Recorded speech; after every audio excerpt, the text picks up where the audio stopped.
शिव महापुराण का पाठ कर रहा है, शिव महापुराण को श्रवण करा रहा।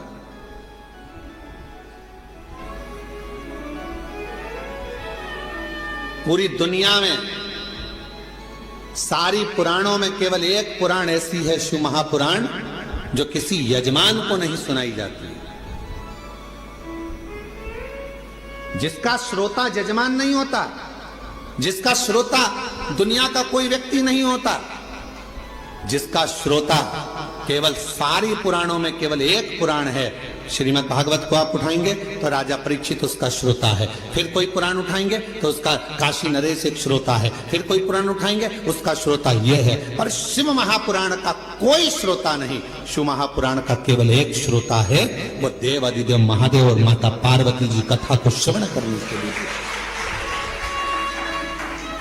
5 दिन यदि शिव महापुराण की कथा होती है, 7 दिन यदि शिव महापुराण की कथा होती है, मुख्य यजमान के रूप में जैसे साहू साहब यहाँ दामोदर जी बैठे हैं, दामोदर प्रसाद जी बैठे हैं, इनका परिवार बैठा है, या जिस तरह से आप सब इस पवित्र कथा को श्रवण करने के लिए बैठे हो, तो ये सोच कर बैठना 5 दिन आप कोई इंसान नहीं हो, 5 दिन आप कोई मनुष्य नहीं हो, 5 दिन आप कोई भी तुम्हारा नाम हो वो अपनी जगह पर है। 7 दिन 5 दिन जब कोई कथा का यजमान बनकर बैठता है तो उस जगह पर वो स्वयं नहीं बैठता, स्वयं देवाधिदेव महादेव उसके यजमान बनकर बैठते हैं उसके रूप में।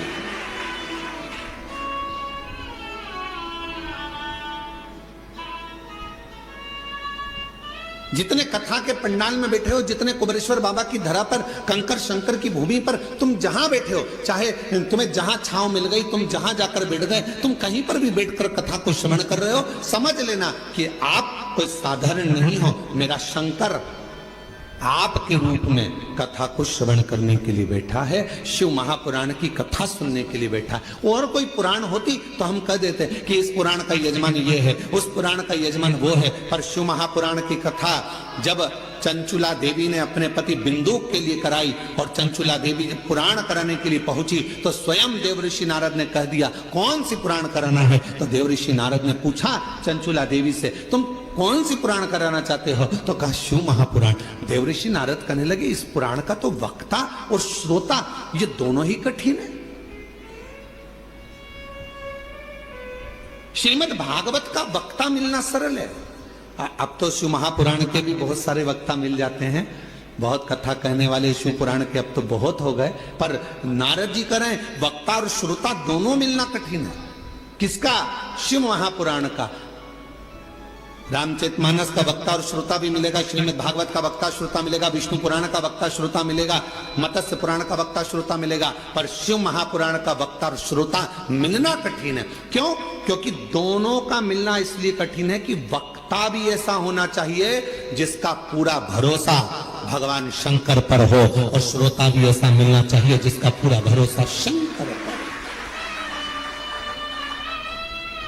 वक्ता भी ऐसा हो जिसका पूरा भरोसा शिव पर हो, शंकर के बिना रह ना सके, शिव के स्मरण के बिना ना रह सके, शंकर की भक्ति में डूबा रहता हो, शिव स्मरण में डूबा रहता हो, तो वो वक्ता हो। और श्रोता भी ऐसा हो जो भगवान शंकर के भजन के बिना,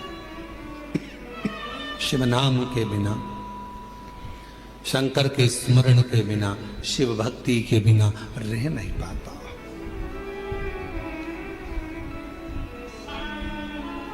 ये जो धनोरा वाले दामोदर प्रसाद साहू जी बैठे हैं, इनके बेटे भी बैठे हैं, बहू भी बैठी हैं, पोता भी बैठा है, और इनका पूरा परिवार भी बैठा है। और भी जहाँ धनोरा वाले गांव के लोग भी कथा सुन रहे होंगे अपने अपने गांव में बैठकर, हम उनसे भी कहेंगे, छत्तीसगढ़ वालों को भी कहेंगे, और सारे जितने श्रोता पूरे विश्व के श्रोता इस कथा को सुन रहे हैं, श्रवण कर रहे हैं।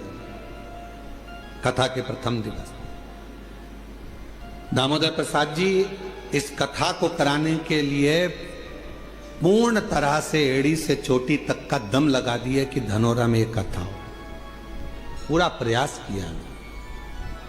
पर हमको तो ऐसा लगता है दामोदर प्रसाद जी और आपके परिवार को भी कहेंगे कि शिव जी को यह मंजूर था, कथा तो तुम्हारी बुक हुई, पर शंकर जी को यह मंजूर था कि कथा तुम्हारे माध्यम से, धनोरा गांव के लोगों के माध्यम से कुबेरेश्वर बाबा की धरा पर हो। ये निश्चितता वो है। लड़के की शादी होगी ये निश्चित है, बहू भी आएगी ये निश्चित है, पर कहां की आएगी ये निश्चित नहीं है। एक पंडित जी महाराज अगर ज्योतिषी करे और हाथ देखकर कह दें कि महाराज तुम्हारे लड़के की शादी होगी, ऐसी बहू मिलेगी और बिल्कुल जोरदार मिलेगी और बढ़िया रहेगी, पढ़ी लिखी रहेगी, ऐसे रहेगी, घर संभालेगी, ऐसा होगा वैसा होगा, घर में प्रथम लड़का भी होगा, ये भी होगा वो भी होगा, सब कुछ कहे वो, सब कुछ। पर कोई पूछे उनसे क्यों महाराज जी आप बताओ लड़की कहाँ की मिलेगी, तो पंडित जी मिलेगी तो पृथ्वी की।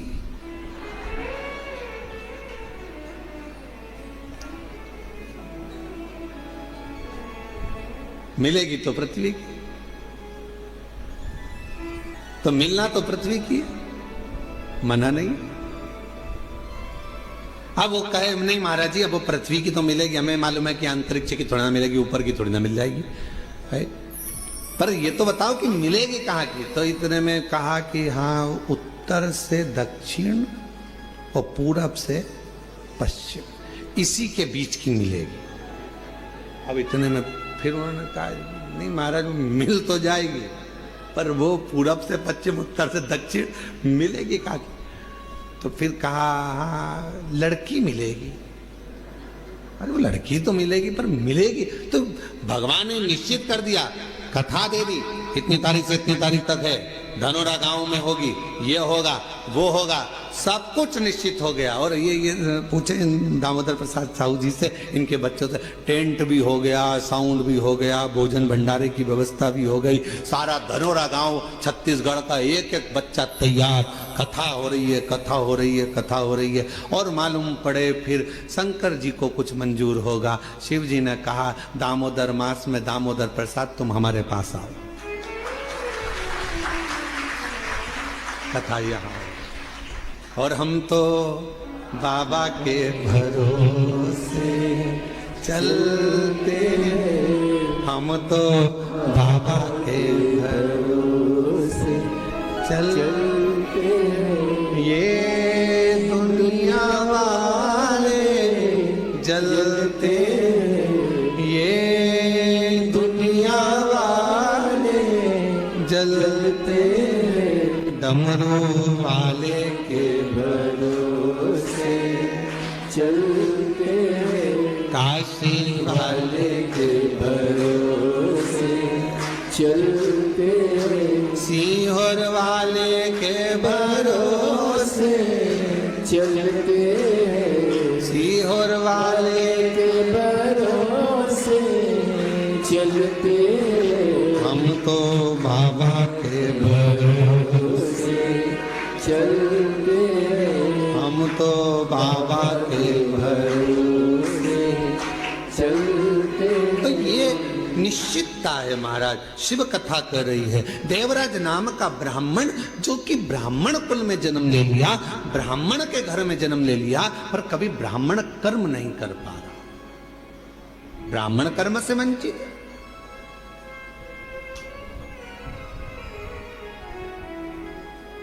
महाराज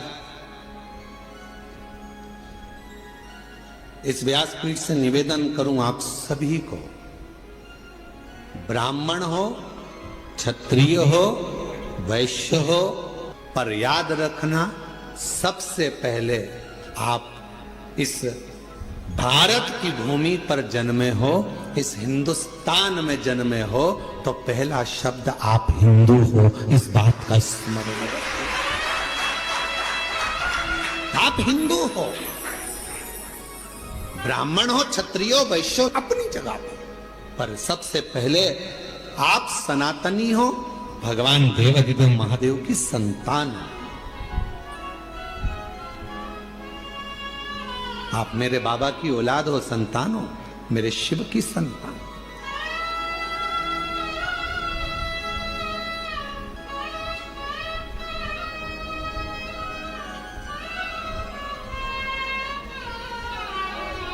एक बच्चे ने अपनी मम्मी से पूछा, उसका पत्र है अभी हम पढ़ते हैं। बच्चे ने अपनी मम्मी से पूछा, माँ मैं इतने सालों से एग्जाम दे रहा हूं और मेरा एग्जाम क्लियर नहीं हो रहा, और तुम कहती हो कि एक लोटा जल और सारी समस्या का हल। पत्र देखिए उसने लिखा,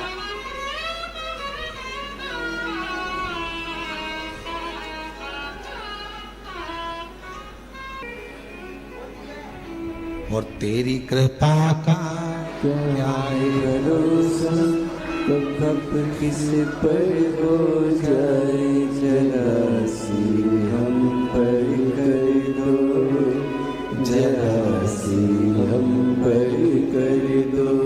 तेरी कृपा का क्या है भरोसा, कब किस पर हो जाए जरा सी हम पर कर दो, जरा सी हम पर कर दो। जिस पर भी हो गई तेरी कृपा करुणा वो बहुत पार हुआ, बहुत पार हुआ। पापी हो चाहे जितना उसका भी बाबा उद्धार हुआ, उद्धार हुआ। गिद्ध अजामिल गंगा जैसे तेरे मन को पाए जरा सी हम पर कर दो, जरा सी हम पर कर दो। तेरी कृपा का क्या है भरोसा, कब किस पर हो जाए जरा सी हम पर कर दो। ये प्रभु कृपा के बिना कहा हूं। देवराज नामक का ब्राह्मण कुल में जन्म तो ले लिया, पर ब्राह्मण कर्म नहीं कर पाया और ब्राह्मण कर्म से वंचित रहा।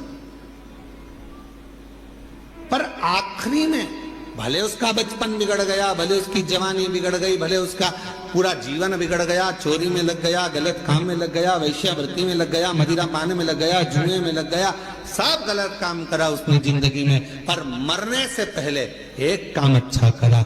अगर चोरी का धन लेकर भी पहुंचा तो शंकर जी के शिवालय तक पहुंचा और बाबा ने उस पर करुणा कर दी।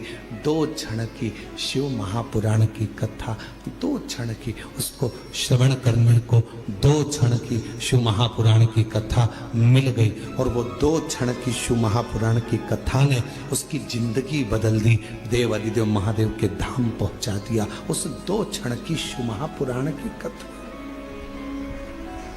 2 क्षण।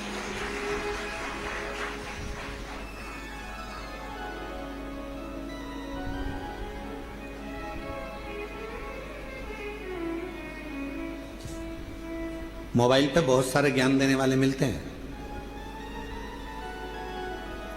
इंस्टाग्राम को खोलोगे, व्हाट्सएप को खोलोगे, फेसबुक, यूट्यूब, गूगल सबको खोलोगे, बहुत मिलेंगे।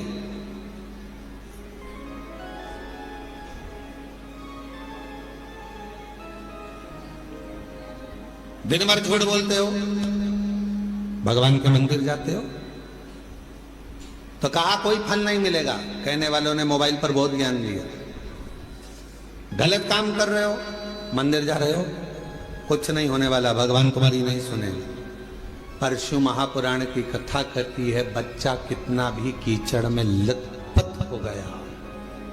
शिव महापुराण की कथा कहती है बच्चा गंदगी में कितना भी लथपथ हो गया हो, पूरा शरीर उसका गंदगी से भर गया हो, दुनिया भले उसको छुए चाहे ना छुए, पर माँ और बाप एक ऐसे होते हैं उस बच्चे को, उस कीचड़ से भरे हुए बच्चे को भी गले लगा देते हैं।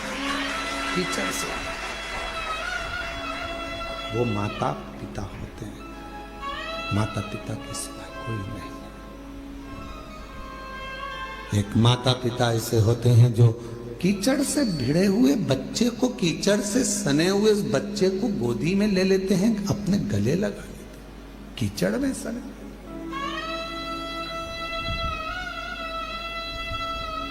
उन्होंने ये नहीं देखा कि ये बच्चा कीचड़ में है, गंदगी में है, काय में है। उसने तो ये देखा कि ये मेरा बेटा है। कितना भी झूठ बोल रहे हो, कितना भी कपट कर रहे हो, कितनी भी बेईमानी कर रहे हो, कितना भी प्रपंच कर रहे हो, उसके बाद भी अगर आप शंकर के मंदिर में जाकर एक लोटा जल चढ़ा रहे हो तो भी मेरा शंकर आपको स्वीकार जरूर करेगा। शिव स्वीकार, तो भी मेरा शिव आपको स्वीकार करेगा। हम जैसे भी हैं है तो शिव के, हमें हमारा बाबा स्वीकार जरूर करता है, हमें हमारा बाबा स्वीकार जरूर करेगा, ये निश्चित है। शिव उसको स्वीकारेगा कैसे भी। शंभु शंभु, तुम कैसे भी हो शिव के द्वार जाओ, तुम कैसे भी हो भगवान शंकर की भक्ति करो, तुम कैसे भी हो भगवान का भजन करो, तुम कैसे भी हो भगवान का गुणगान करो। जाओ शिव के दरवाजे। एक पत्र है, अच्छा है, देखिए।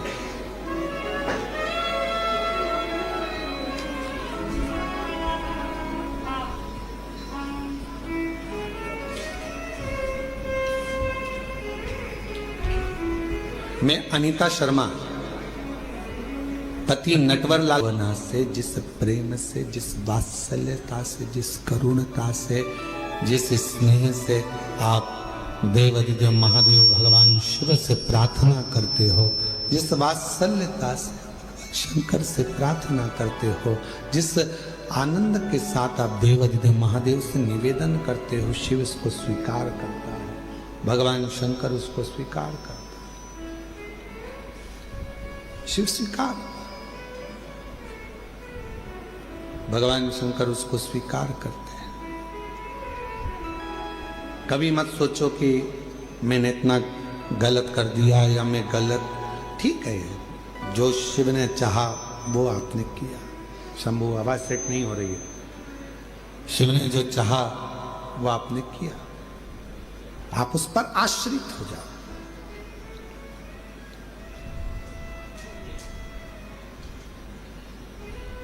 देवराज ब्राह्मण चोरी का धन लेकर भगवान शिव के पास पहुंचा। उसको नहीं मालूम है कि ये शंकर जी का शिवालय है, उसको नहीं मालूम कि ये शंकर जी का मंदिर है। बस वो तो भगवान के मंदिर में गया ही नहीं था, वो उसको मालूम ही नहीं है कि ये शिवालय है।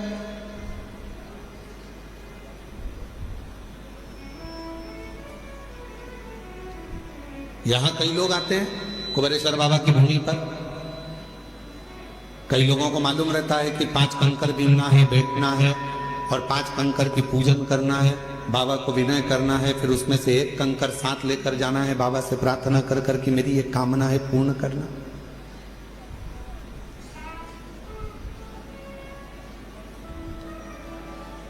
जिनको मालूम है वो करते हैं, जिनको नहीं मालूम वो आते हैं, प्रणाम करते हैं, चले जाते हैं। तो क्या बाबा जिन्होंने कंकर शंकर का पूजन नहीं करा या कंकर को बीन कर नमन नहीं करा, पूजन नहीं करा, तो क्या बाबा उनको नहीं देंगे? आया तो है ना, कुबेरेश्वर धाम तक पहुंचा तो है ना, कुबेरेश्वर बाबा की धरा पर पहुंचा है, कंकर में उसका शरीर तो लगा है। इस कंकर शंकर की भूमि पर 12 ज्योतिर्लिंग के मध्य के इस स्थान पर अगर कोई भूल से भी पहुंच जाता है तो भी मेरा कुबेर भंडारी उसका भंडार भर ही देता है, तो भी बनता।